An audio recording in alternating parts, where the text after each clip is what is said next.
Selamat datang di Alur Donghua. Kali ini Mimin akan cerita novel The Crown, Emperor of Eternity.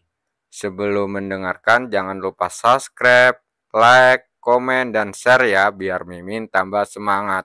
Selamat mendengarkan. Melanjutkan episode sebelumnya, selamat datang Nona Muda untuk kembali ke klan. Teriakan yang dalam bergema seperti guntur di permukaan laut, menyebabkan gunung es meledak.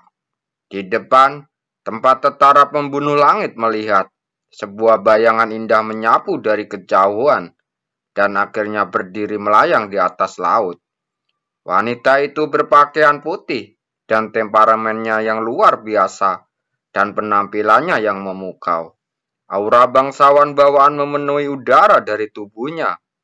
Hal ini membuat banyak tentara pembunuh langit tanpa sadar menundukkan kepala.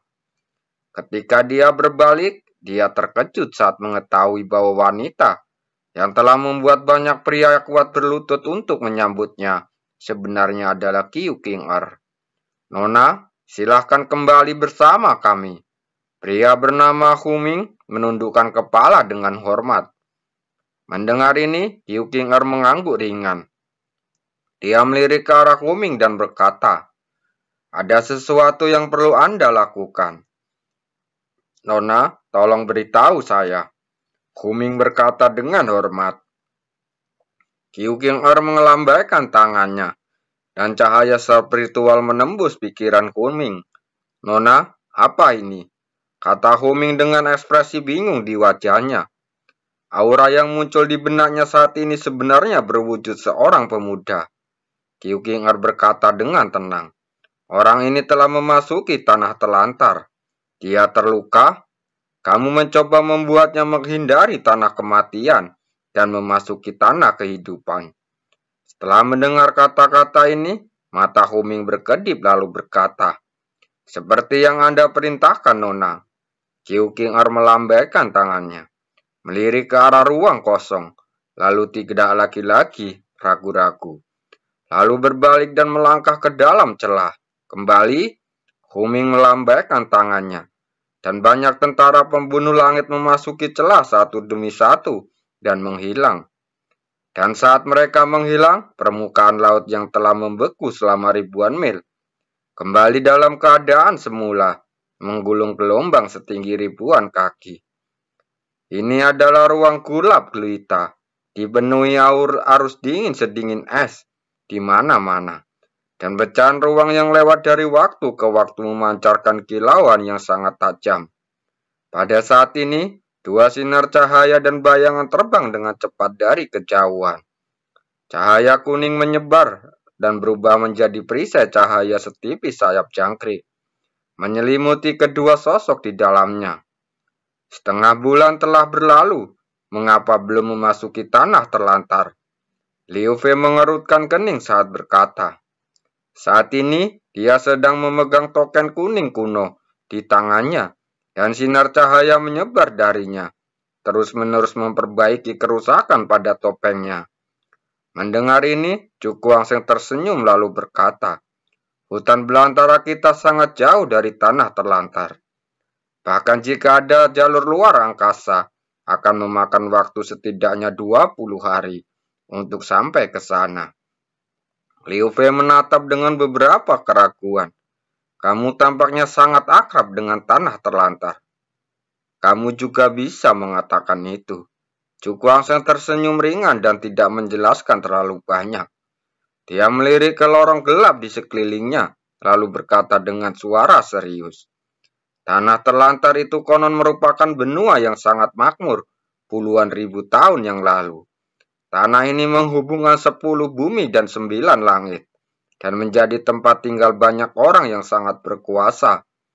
Tetapi karena suatu alasan yang tidak diketahui, hal itu menurun dalam semalam, dan banyak orang yang berkuasa yang menghilang secara misterius."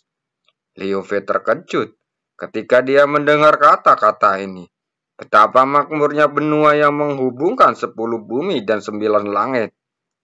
Anda tahu, baginya, ciuntian setinggi langit Di tanah terlantar ini sebenarnya memiliki kemampuan mencapai langit dan dapat terhubung dengan 9 langit dan menjadi pusat dari 9 langit dan 10 bumi.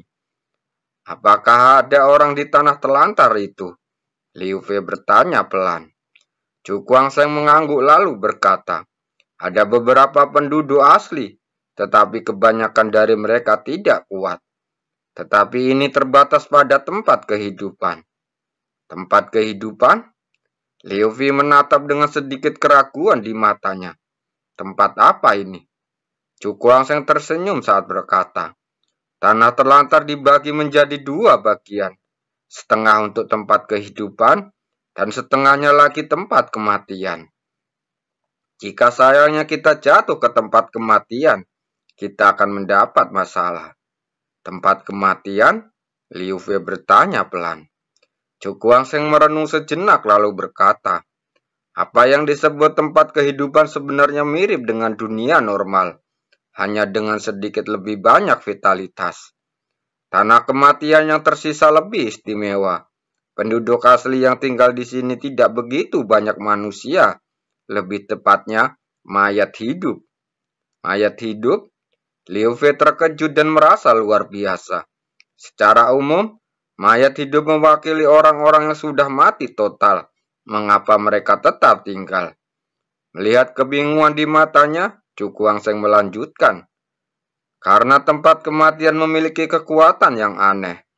Bahkan orang dengan jiwa yang hancur pun dapat tinggal di sana. Namun, roh mayat hidup ini tidak dapat meninggalkan tempat kematian.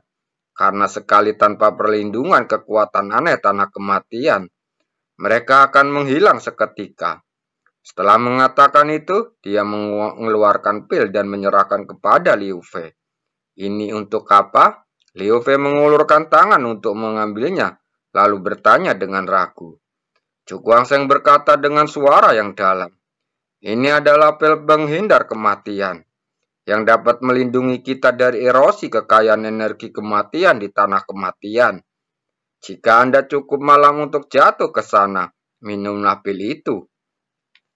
Ya, Liu Fei mengangguk, lalu menyimpan pil penghindar kematian. Meskipun dia bingung tentang hal ini, karena Chu Guangsheng tidak ingin berbicara lebih banyak, mengingat temperamennya yang dia tidak akan bertanya lagi. Pada saat ini, deru angin tiba-tiba terdengar di ruang gelap di sekitar mereka, dan aliran udara dingin yang terlihat dengan mata telanjang datang dari kedalaman dan berdampak pada perisai cahaya mereka. Ini adalah turbulensi luar angkasa. Ekspresi Chu Guangsheng berubah karena terkejut. Bagaimana mereka bisa menemui hal ini? Secara umum, jalur luar angkasa menuju tanah terlantar ini sangat stabil. Dan tidak akan ada turbulensi ruang angkasa sama sekali. Saat mendengar kata turbulensi luar angkasa, wajah cantik Liu Fei berubah drastis. Jelas sekali ini dia belum juga pernah mendengar tentang hal-hal buruk seperti turbulensi luar angkasa. Aliran cahaya perak melesat dari kejauhan.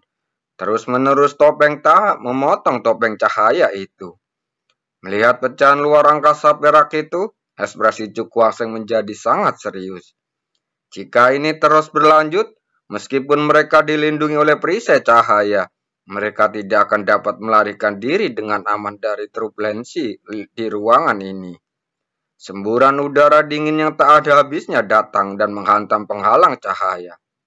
Setelah suaranya keras, perisai cahaya bergetar hebat, dan cahaya di atasnya meredup dengan kecepatan yang terlihat dengan mata telanjang. Apa yang harus kita lakukan sekarang? Liu Fei bertanya dengan cemas. Jika turbulensi ini spasial ini dibiarkan terus berkecamuk, bahkan kekuatan agung yang terkandung dalam token kualifikasi tidak akan mampu menahan tekanan semacam ini. Mendengar ini, Chu Guangsheng menarik nafas dalam-dalam lalu berkata dengan sungguh-sungguh, tidak ada cara yang baik. Mari gunakan semua kekuatan kita untuk memperkuat perisai cahaya ini. Liu Fei mengangguk, lalu mengaktifkan kekuatan di tubuhnya dan menanamkan ke dalam masker. Melihat ini, Cukuangseng tidak berani mengabaikannya dan terus melambaikan tangannya untuk mengarahkan gelombang kekuatan ke penghalang cahaya. Saat mereka berdua mengambil tindakan, perisai cahaya yang awalnya bergetar perlahan menjadi tenang. Melihat token cahaya itu perlahan-lahan menjadi tenang, Cukuangseng tidak menahan nafas lega. Mengapa dia menghadapi turbulensi luar angkasa spesialan ini? Namun, saat berikutnya, ekspresinya tiba-tiba berubah, dan ekspresi ngeri muncul di matanya. Karena dia melihat bagian terdalam dari lorong itu, aliran udara dinginnya tak terlukiskan mengalir ke kegelapan.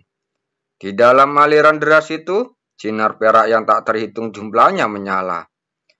Dilihat dari lebih dekat, semua cahaya perak ini adalah pecahan luar angkasa dengan ketajaman yang tak terkatakan. Tidak, teriak Cukuangseng dengan buru-buru. Buru-buru mengaktifkan kekuatan di tubuhnya dengan gila-gilaan. Melihat ini, Liu Fei juga memasang ekspresi serius di wajah cantiknya. Semburan udara dingin yang muncul kali ini sebenarnya lebih mengerikan dari gabungan sebelumnya. Kekuatan mengerikan yang terpancar darinya, jika bukan karena perlindungan perisai cahaya, mereka akan mati dalam sekejap. Perisai cahaya bergetar, meledak dengan cahaya terang, menerangi ruang gelap. Di bawah cahaya ini, Cukuangseng secara bertahap melihat dengan jelas betapa mengerikan aliran udara dingin itu. Itu seperti naga jahat dari zaman kuno, dengan penampilan yang ganas dan hawa dingin yang menusuk. Tepat ketika mereka sedang membangun kekuatan perisai cahaya ke tingkat paling stabil, semburan udara dingin tiba-tiba menghantam mereka.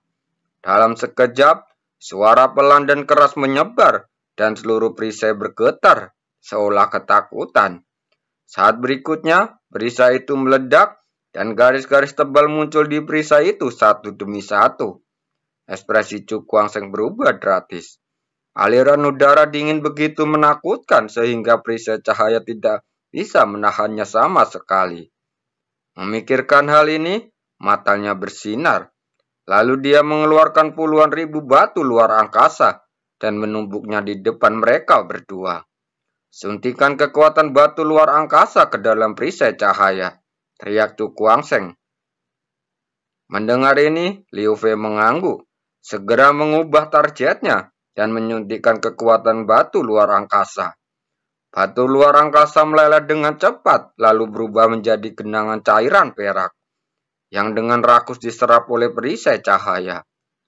Dan dengan pemasukan kekuatan yang begitu agung, retakan pada perisai cahaya akhirnya sembuh secara bertahap, menahan kekuatan dari semburan udara dingin. Melihat ini, Cukuangseng menyika keringat dingin di dahinya. Setelah menghabiskan begitu banyak batu luar angkasa, mereka akhirnya memblokir aliran udara dingin. Mengapa turbulensi luar angkasa ini tiba-tiba muncul? Dia mengarahkan pandangannya ke dalam kegelapan, dan entah kenapa, dia selalu merasakan perasaan aneh turbulensi spasial ini tidak biasa terjadi. Setelah beberapa saat, dia menggelengkan kepalanya dan membuang pikirannya tersebut. Sekarang, tidak memiliki kekuatan untuk menjelajahi tempat ini. Untuk saat ini, dia hanya bisa menjaga kestabilan perisai cahaya agar mereka dapat memasuki tanah telantar dengan aman. Namun, sepertinya ada sesuatu yang menghalanginya dalam kegelapan. Tak lama setelah suasana hening, turbulensi yang lebih mengerikan melanda dari kedalaman yang tidak diketahui. Sebelum Cukuangseng sempat bereaksi, aliran turbulensi menghantam penghalang cahaya dengan keras. Hampir dalam sekejap, perisai cahaya itu meledak dan kemudian meledak seluruhnya. Wajah Cukuangseng dan Liu Fei menjadi ngeri saat ini. Bagaimana turbulensi luar angkasa yang begitu mengerikan bisa terjadi saluran luar angkasa yang stabil? Tapi sebelum mereka memikirkannya, turbulensi luar angkasa menuju ke arah mereka, menelan tubuh mereka lalu menghilang. Di ruang gelap sepertinya ada suara air pasang. Dan kemudian jalur luar angkasa yang awalnya bergejolak dengan cepat kembali menjadi tenang. Di kedalaman yang tidak diketahui, dua titik cahaya muncul dengan aneh. Tidak ada yang boleh tahu. Jika ada yang tahu, kamu mati di sini. Kamu bisa dianggap damai. Sebuah suara lembut bergumam, dan dua titik cahaya aneh itu perlahan menghilang pada saat ini. Ini adalah padang rumput hijau, dan angin hangat tertiup membawa semburan wangi dan menyebar kemana-mana. Namun yang mengejutkan adalah tempat ini semarak ini. Jika dilihat-lihat, hanya ada sedikit jejak manusia dalam jejak ribuan mil. Sepertinya tempat yang sunyi. Angin kencang bertiup membawa keharuman yang menyengat. Di antara rimbunan bunga dan tanaman, sesosok tubuh hijau tergeletak di sana. Pakaian sosok itu compang-camping dan tubuhnya berlumuran darah. Bunga dan tanaman di sekitarnya juga berlumuran darah. Jika bukan karena sedikit naik turunnya dada sosok itu, akan ada lengkungan samar yang tersisa.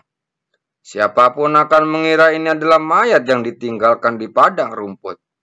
Beberapa hari kemudian, sosok itu bergerak. Kelopak matanya bergetar, dan dia membuka matanya dengan susah payah. Gejolak luar angkasa ini hampir membunuhku. Senyuman masa muncul di bibir Cukuang Seng. Hingga kini, ia masih menyimpan kenangan mendalam akan turbulensi di luar angkasa. Ketakutan untuk jatuh ke dalamnya sungguh membuatnya putus asa. Luka di tubuhku sekarang, meskipun belum membunuhku, tapi itu hampir saja.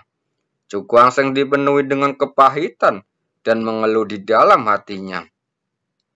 Sebelum memasuki lorong luar angkasa, dia bertempur berdarah dengan Kaisar Long Tian dan terluka serta masuk ke lorong luar angkasa. Kemudian, karena lingkungan saluran luar angkasa yang berbahaya, dia tidak dapat pulih dari luka di tubuhnya. Sekarang, gelombang ini datang kepadanya lagi, dan dia secara langsung menghadapi turbulensi luar angkasa yang menakutkan, meninggalkannya dalam keadaan setengah mati. Memikirkan hal ini, ketika dia mencoba untuk berdiri, dia merasakan sakit yang parah di anggota tubuhnya, dan bahkan tidak dapat mengangkat kekuatan sedikit pun. Sekarang, sebagian besar kekuatanku telah hilang.